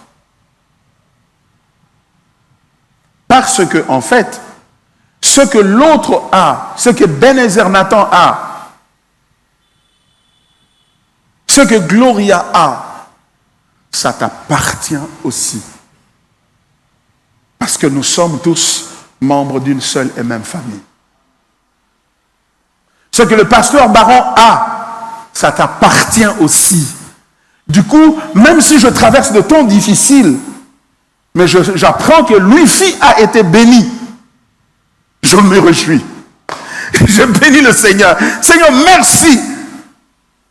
Seigneur, merci. Tu viens de lui donner le travail. Je suis content. Parce que si tu lui as donné, tu peux aussi me donner. Mais tu as une bonne raison pour laquelle tu ne me l'as pas donné maintenant. Et moi, je te fais confiance pour ça. Sinon, nous serons comme... Vous voyez l'enfant prodigue, quand il est parti, il est revenu. Son père, qu'est-ce qu'il a fait? Il a tué le veau gras. Et son grand frère n'a pas compris. Quand il est revenu, il dit, mais il a entendu le bruit des danses et des chants. Et il a dit, mais... Moi, je n'avais pas laissé une occasion de fête, de célébration là-bas. Qu'est-ce qui se passe? Le serviteur est venu pour lui dire, oh, écoute, mais ton petit frère qui était parti, il est revenu. Et parce qu'il l'a retrouvé en bonne santé, etc., ton père a tué le veau gras. Pas un veau gras, mais le veau gras, le seul qui était là. Il l'a tué. Mon amant est dans ce côté méchant, donc il s'est fâché. Il a dit, mais ça, comment on peut faire ça? Moi, j'ai toujours obéi, on ne m'a pas donné. Et il va donner à ce troubadour ici, qui est parti, qui a dilapidé les biens de la famille. Il a réduit notre statut familial parce qu'on avait coupé la poire en deux. On lui avait donné la partie de l'héritage qui lui revenait. Il est allé, il a dilapidé, il a bouffé ça avec des prostituées et il revient. On tue encore le veau gras. Mais pourquoi ne pas faire les Thompson seulement? Ce que son père était en train de célébrer, c'était l'évangile. C'est-à-dire l'histoire de sa vie. Dans ma vie, j'ai été brisé, j'ai eu mon cœur brisé parce que mon propre fils m'a insulté et a quitté la maison. Parce que demander l'héritage à son père avant son décès, c'est comme si pour dire, mon père, tu traînes les pieds à mourir. Tout ça n'est pas bon,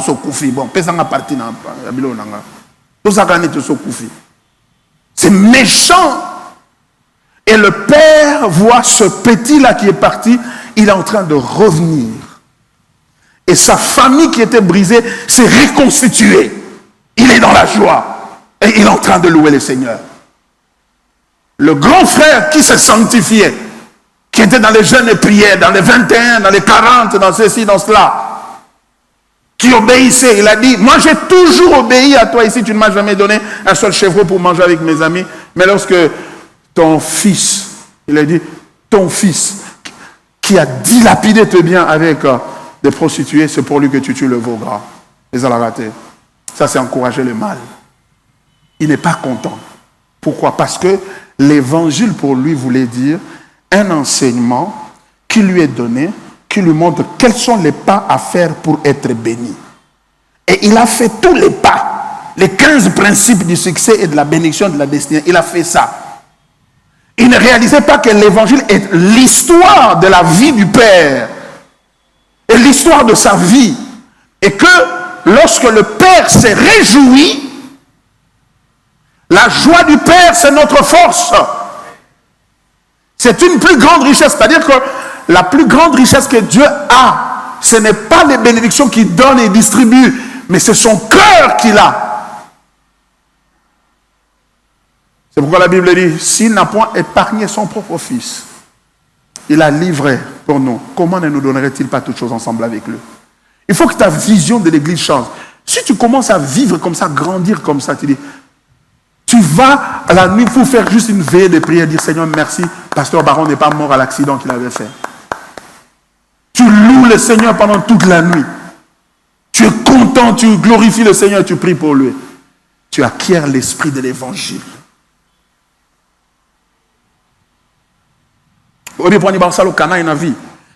C'est parce que Dieu voudrait que tu apprennes l'esprit de l'évangile. Ce n'est pas j'entre maintenant dans les camps et je détruis tous ceux qui sont en train de faire contre moi. Non. Marambasa contre eux, pour que toi, tu puisses apprendre à t'appuyer sur le Seigneur.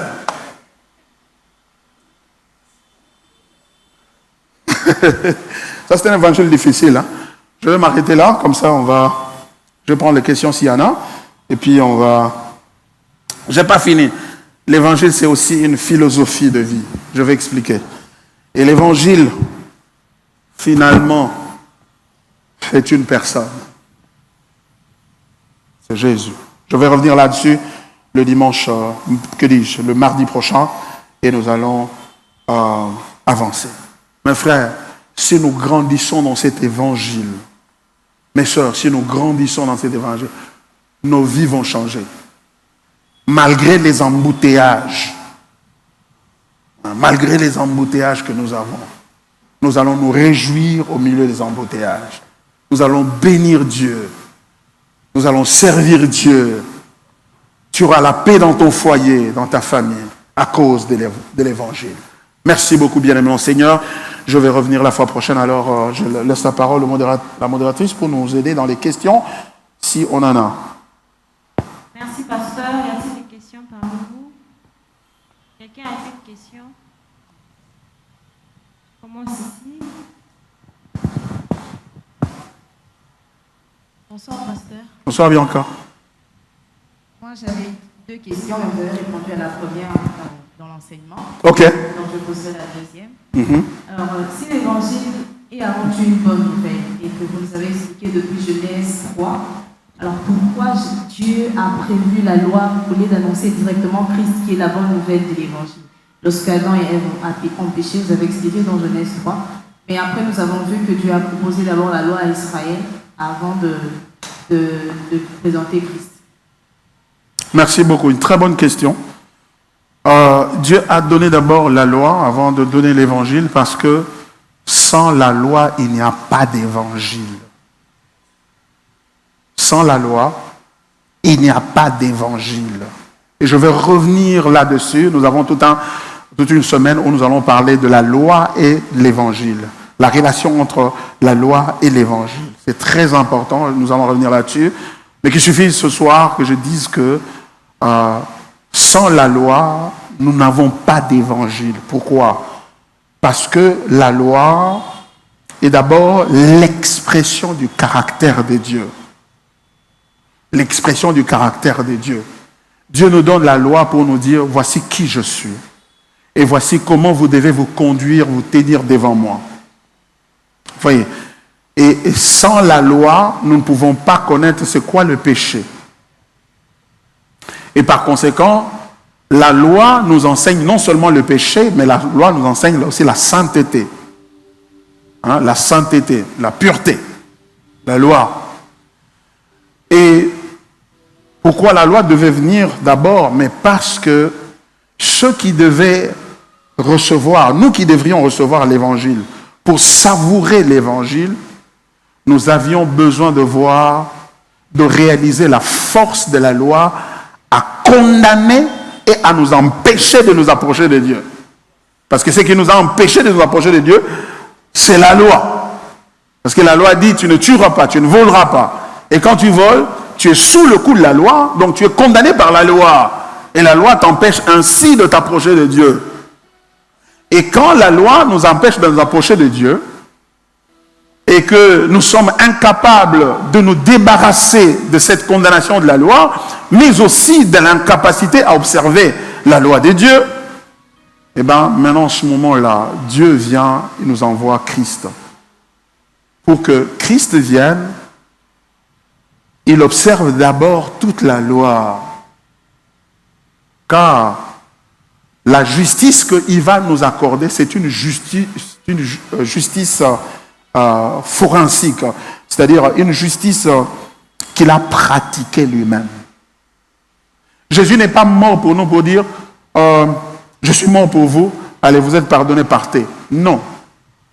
Je suis mort pour vous, prenez ma justice. C'est ça.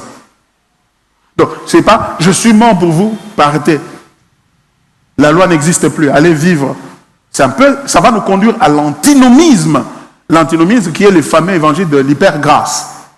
Hein, nous avons été pardonnés péchés, passé, présent et futur. Maintenant, même si nous le commettons, il n'y a plus loin. C'est ça le piège. C'est l'évangile de Singapour, de Joseph Prince et les autres, et certains acolytes qu'ils ont ici dans la ville, qui sont en train d'en parler. Donc, et je vais vous montrer qu'aussi que la loi nous a été donnée à cause de Satan. À cause de Satan. Je vais vous montrer ça aussi. Merci beaucoup.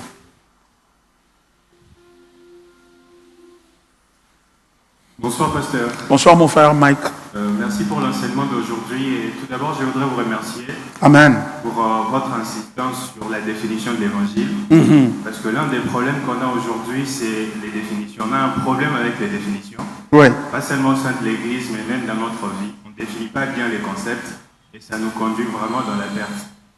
Passer du temps à définir l'évangile comme ça, c'était vraiment très important. Merci beaucoup, Mike. Alors, ma question, je l'ai notée, elle est celle de savoir s'il faudrait définir l'évangile sous forme d'un schéma explicatif ou d'un dessin. Je voudrais savoir à quoi ça pourrait ressembler, parce qu'on a peut-être des enfants, ils auraient peut-être besoin d'un dessin qui explique l'évangile. Alors, à quoi cela pourrait ressembler? Well, ça c'est une très bonne question. Il faut dire, le dessin va dépendre. Il n'y aura pas un seul dessin qui va englober tous les aspects de l'évangile. Par exemple, lorsque on prend la bonne nouvelle, ça veut dire qu'on va d'abord dessiner. Aujourd'hui, je ne vais même pas utiliser le tableau. On va dessiner quelqu'un qui est, le feu est en train de brûler et il y a quelqu'un qui est à l'extérieur qui lui tend une corde pour le sortir de là. Par exemple, ce serait une bonne nouvelle. Donc quelqu'un est dans le problème, pas dans les problèmes, mais quelqu'un qui est... ça s'appelle problème. Hein. Je crains le mot problème parce que problème... Danger, voilà, merci. Voilà, quelqu'un qui est en danger. Danger et quelqu'un qui vient le secourir. Donc pour les enfants, j'utiliserais volontiers une telle illustration, un tel dessin pour montrer que non, celui qui vient me sauver est lui-même en dehors de ce danger-là. Et il me tend la main pour me sortir de là. Me sortir de là. Et c'est à moi de prendre cette main ou de la laisser. Donc c'est une bonne nouvelle qui vient m'arracher d'une situation dangereuse. Donc là, on voit la notion du secours, de la délivrance, etc. Mais ça peut aussi, la bonne nouvelle peut être aussi dessinée comme une famille où il y a papa et maman. Papa et maman, et il y a d'autres enfants, par exemple. Et nous avons cet autre enfant ici qui est seul, qui n'a pas de parents. Et ce papa ici dit, pourquoi tu vas rester seul? Viens ici, tu vas entrer dans notre famille.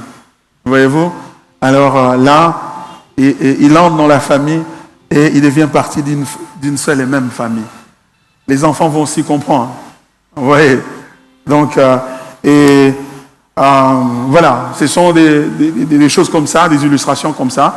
Et surtout, c'est une très bonne question parce que je crois que un jour, un dimanche, je veux m'organiser pour être moi aussi à l'école le dimanche, pour enseigner les enfants. Me réduire vraiment à ce niveau-là pour que je leur communique ça et je leur montre ça. Parce que quand on fait aussi cet exercice-là, eh ben, on se rend tout de suite compte que si on a été à mesure d'expliquer ça aux enfants, on peut expliquer aux adultes. Vous voyez, hein? Donc voilà, merci. Quelqu'un d'autre? Pasteur, moi j'ai une question également. Avant de regarder en ligne s'il y a des questions. Ouais. Vous avez dit au début que la désobéissance d'Adam et Ève n'a pas empêché Dieu par rapport à son objectif de l'évangile. Parce qu'il avait déjà, dans son plan, il y avait une catégorie de personnes, des élus. Maintenant, j'aimerais que vous puissiez relier ça avec le sixième point, la sixième caractéristique, qui dit l'évangile est universel. Là-bas, vous avez dit l'évangile c'est pour tout le monde. Mais lorsque vous avez expliqué, vous avez dit que les péchés d'Adam n'a pas empêché de pouvoir atteindre son objectif, de pouvoir apporter l'évangile qui appartient à une catégorie de personnes. Comment relier ça au 7e caractéristique? Ah, merci beaucoup. Oh, wow. Ça, c'est une question des gens très intelligents. Merci beaucoup. Parce que, sous peine de verser dans ce qu'on pourrait appeler l'universalisme, c'est-à-dire l'évangile est universel dans le sens où ça vient pour tout le monde, pour sauver tout le monde. C'est pas ce que nous avons voulu dire. L'évangile est universel dans la mesure où il traite d'un problème qui est universel. Il est une solution universelle à un problème universel qui est le problème du péché qui affecte tous les hommes. Romains chapitre 3, verset 23, « Car tous sont péchés, sont privés de la gloire de Dieu. » Dans ce sens-là, l'évangile est universel. Mais le salut lui-même que l'évangile produit n'est pas universel parce qu'il ne s'applique qu'à ceux qui croient. Et ceux qui croient sont ceux-là qui ont été élus par Dieu et qui sont régénérés. Et ainsi, le Saint-Esprit leur rend capable de croire. Voilà, donc, dans ce sens-là. Merci, pasteur. Et une toute petite dernière question. Oui. Vous avez parlé de la motivation. Bon, vous n'avez pas parlé de la motivation. Vous avez dit, lorsqu'un chrétien, nous sommes chrétiens, lorsqu'une personne, par exemple, Dieu bénit telle personne, bénit Wi-Fi, moi je vais être dans la joie parce que de la même manière que Dieu a fait pour lui, il peut faire pour moi. Alors je suis perdue par là. Alors c'est quoi la motivation qui doit nous pousser à se réjouir de l'autre? C'est parce que Dieu aussi va faire pour nous comme il a fait pour l'autre, ou soit c'est parce que nous sommes chrétiens tout court? Très bonne question. Sachant que Dieu ne peut pas forcément faire ce qu'il a fait chez lui, il ne peut pas forcément faire ça chez nous. Ouais. Alors, la motivation. La motivation, c'est que je me réjouis non pas parce que ce que Dieu a donné à la sœur, il va me donner exactement la même chose. Non. Mais je me réjouis parce que le fait que Dieu lui ait donné à elle, il m'a aussi donné. Parce que je constitue une famille ensemble avec elle ou avec l'autre qui a été béni. Et donc, voir quelqu'un d'autre être béni, c'est un sujet de joie parce que en lui donnant, Dieu m'a donné. Cet enfant-là qui lui a donné, il me l'a donné aussi. Deuxièmement, parce que le fait que Dieu le lui ait donné montre que Dieu n'est pas en cours de bénédiction. Il n'est pas coincé. Il n'a pas la rareté des bénédictions. Mais en le lui donnant et en me privant moi, je découvre qu'il y a une raison qui m'échappe, qui fait que moi je n'ai pas reçu, mais que l'autre a reçu,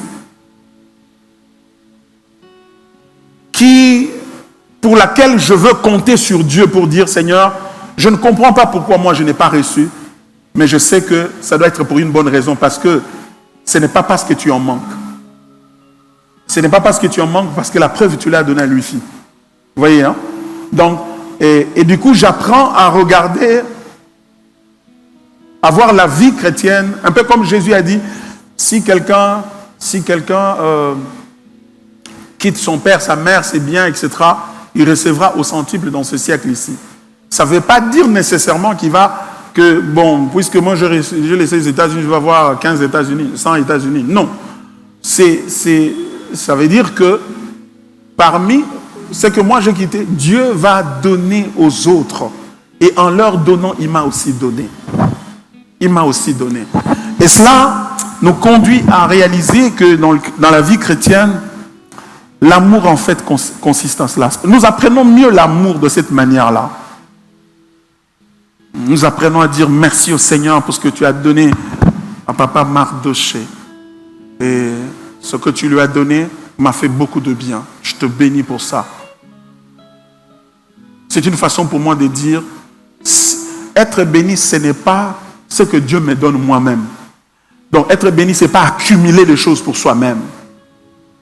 Être béni, c'est de voir la bonté de Dieu se déverser et sur moi et sur les autres.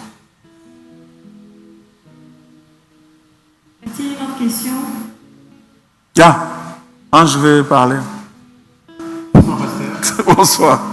J'avais juste une toute petite question. Est-ce Oui. qu'il y a une différence entre l'évangile que vous êtes, comme la manière dont vous êtes en train d'expliquer maintenant, et l'évangile des livres de la Bible, les 4 évangiles qu'il y a dans la Bible? Parce que si on dit que c'est la même chose, on dirait qu'il y a l'évangile, comment vous l'expliquez, et puis Marc qui a sa bonne nouvelle. Yeah. Donc j'aimerais savoir s'il y a une différence. Si. La différence est celle-ci. L'évangile tel que nous les avons dans les 4 livres, premiers livres du Nouveau Testament, ce sont 4 narratifs ou 4 narrations, 4 récits, 4 masolo, il y a les Kambuka Moko. Donc 4 récits une même réalité. C'est que Christ est né, il a vécu, il est mort, il est ressuscité, il est monté au ciel. Et 4 personnes ont raconté ça. Et nous avons dit que l'évangile c'est un message. Et ce message-là est enregistré dans ce livre-là pour nous. Et c'est pour cela que nous devons absolument nous en tenir aux termes dans lesquels cet évangile nous est libellé, nous est présenté dans ces textes-là. Maintenant, quelle différence entre ce que moi je suis en train de raconter et ça? Ce que moi je suis en train de dire, c'est la lecture de ce qui est écrit. C'est l'interprétation de ce qui est écrit. Car sans ce qui est écrit, ce que je dis n'a aucun sens. Car ce que je dis, je suis en train d'interpréter ce qui a eu lieu et ce qui a été écrit. Et sans ce qui est écrit, nous n'avons pas d'évangile. Vous voyez, hein? Donc c'est un peu cela. Merci. En ligne, il n'y a pas de questions. Donc là, tu es pardonné comme tu faisais des bruits là-bas. Comme tu as posé une bonne question. En ligne, il n'y a pas de questions. En ligne, on va voir en ligne. Y a-t-il des gens qui ont des questions en ligne? On va voir s'ils ont écrit. Je vais essayer de voir. La loi est comme... Marla Feza qui dit, la loi est comme un thermomètre, elle révèle la fièvre, ouais, le péché, mais ne guérit pas. L'évangile est le médicament, Jésus guérit et sauve. Waouh, ça c'est beau. Merci maman Marla. Et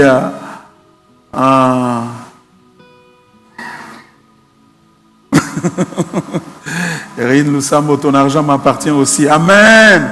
L'évangile c'est une philosophie de vie. Voilà. Je vois plus de commentaires que de questions. L'évangile, c'est une histoire de la vie de Dieu. Amen. L'évangile, c'est Jésus-Christ lui-même, son œuvre à la croix et sa résurrection qui nous apporte le pardon, la réconciliation avec Dieu et la vie éternelle. Yes. Yes. Wow. Wow. Il y a eu plus de commentaires et des amens questions. Ouais. Une fois de plus, merci beaucoup, pasteur, pour cet enseignement.